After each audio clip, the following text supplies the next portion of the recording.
Start. महोदय, पर्यावरण से तात्पर्य किसी एक व्यक्ति के परिवेश से नहीं, वरन व्यक्ति के, समाज के, राष्ट्र के और इस सारी पृथ्वी के ही परिवेश से है, जिसका प्रभाव व्यक्ति, समाज, राष्ट्र और सारे विश्व पर पड़ता है। पर्यावरण से तात्पर्य पेड़ पौधे, नदी, पहाड़ या किसी तंत्र विशेष से नहीं, वरन उस समग्र वास्तविकता से है जिस पर मानव मात्र का अस्तित्व और उसका संपूर्ण आध्यात्मिक एवं भौतिक विकास निर्भर है। अस्तित्व केवल शारीरिक स्वास्थ्य ही नहीं, मानसिक भी।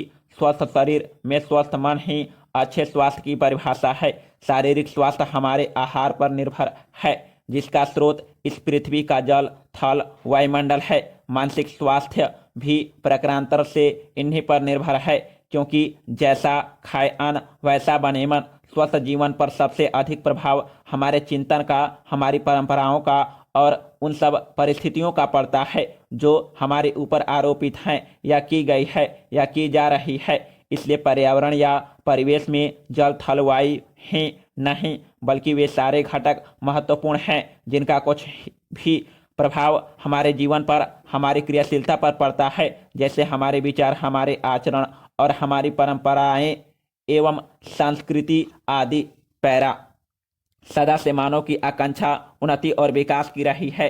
जगत का अर्थ सही है कि गतिमान और गति दोनों ओर संभव है, उन्नति की ओर भी और अवनति की ओर भी। पहली को हम प्रगति कहते हैं, दूसरी को आगति, विगति, अधोगति या दुर्गति कह सकते हैं। वास्तव में मनुष्य ऐसा जटिल प्राणी है जिसमें अनेक विरोधाभासी और असंगत प्रतीत होने वाली प्रवृत्तियां और प्रतिक्रियाएं होती है।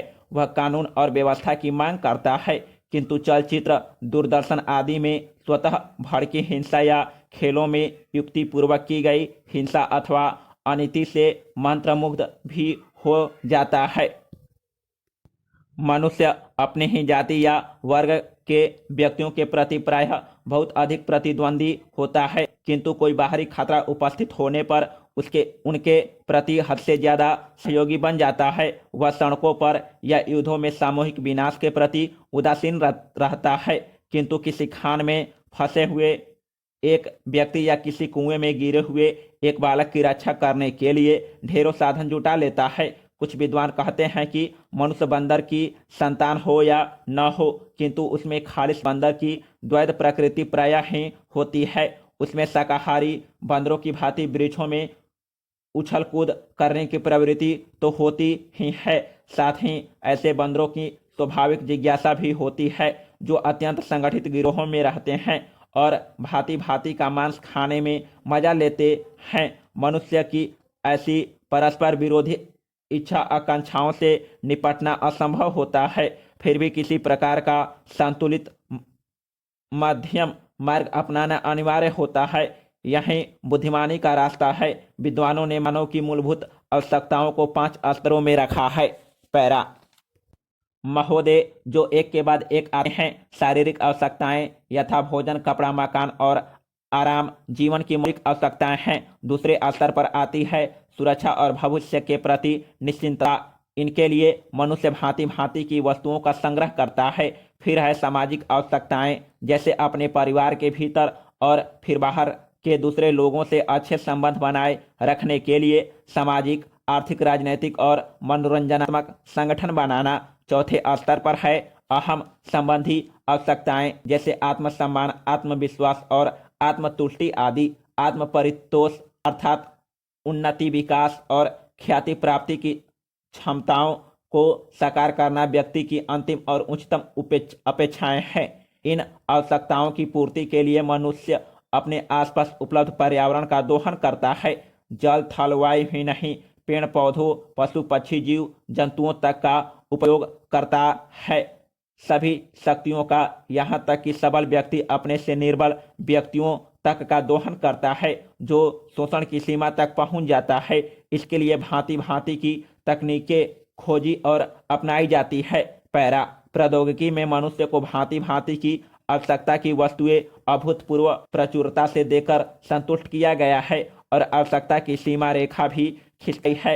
विलासिता और सजावट की ऐसी सामग्री भी दी है जो अब बहुत कुछ आवश्यकताओं में गिनी जाने लगी है। स्वचल वाहन, दूरदर्शन, धुलाई मशीन, सफाई मशीन, सिलाई मशीन, स्टोव, चूल्हे, मिक्सी, फ्रिज आदि आदि अब बहुत से लोगों के लिए अनिवार्य आवश्यकता की कोटि में आ गई है।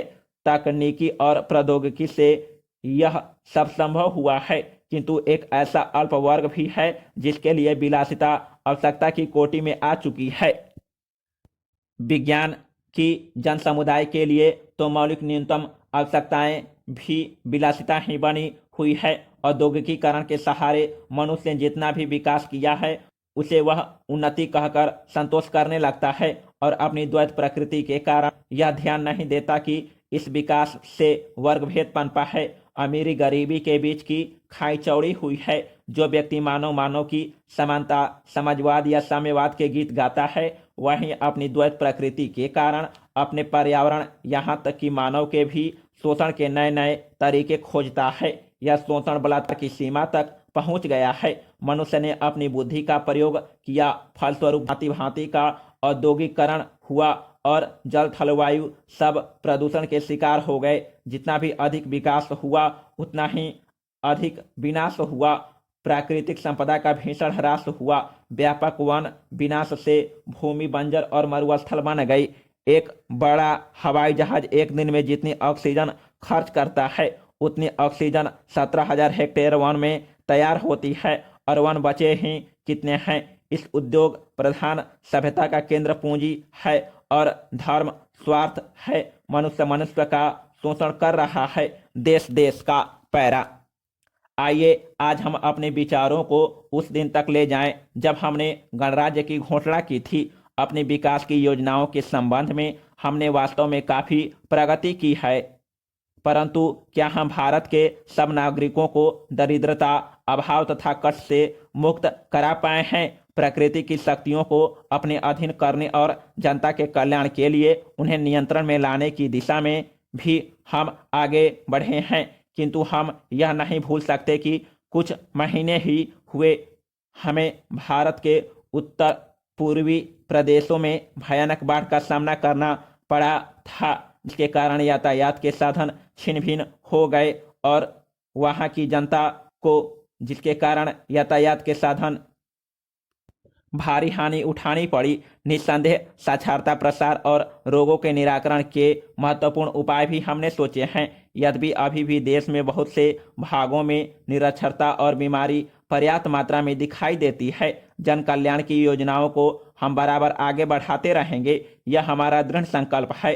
इसमें संदेह नहीं किया जा सकता। इन योजनाओं के पूरे होने के संबंध में जो प्रयास अब तक किया गया है उससे भी हमें असंतुष्ट नहीं होना चाहिए।